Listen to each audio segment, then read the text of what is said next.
So spring training has started for the Mariners, and we're only a day or two into it, and already, we got a story that we're not particularly thrilled about, and it's about the beefy, apparently slightly pudgy Jesus Montero, is how I'm going to put it. Fleshy, doughy. Yeah, all that stuff. I mean, Eric Wedge is first time.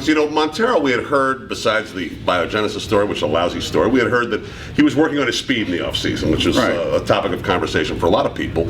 And yet, according to Eric Wedge, on a clip we heard from him yesterday, the very first comment he felt compelled to make about Jesus Montero was that he's not in shape. Yeah. Now, Bob and I, we're not scientists here, but we came up with this on our own, that if you want to run faster, it would seem like one of the first things you would do would be to get in shape. Cut down some of the weight you're carrying. Right.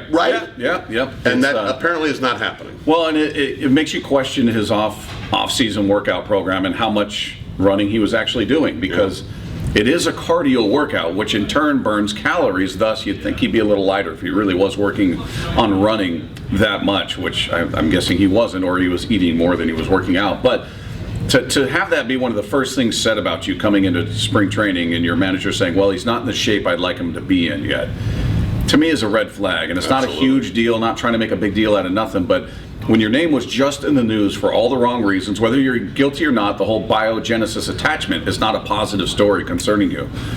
So to come into camp and then have that be the very next thing that we're hearing about, it's just not a good sign for a guy who, while in the Yankees organization, was being referred to as a guy with big leagueitis and just kind of talk of a sense of entitlement and an attitude. He's been referred to as the jewel of their system for so long. A lot of people felt like he kind of bought into that and believed his own hype, if you will.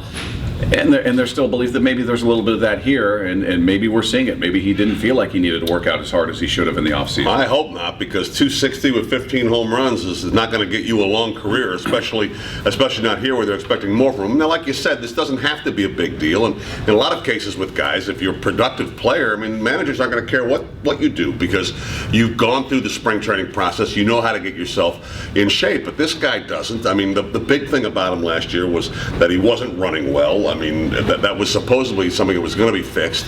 It wasn't fixed. Obviously it wasn't fixed. So, red flag, maybe. Pay more attention, probably. But to Kelly Shoppach, get ready. You're going to be catching a lot of games, it sounds like.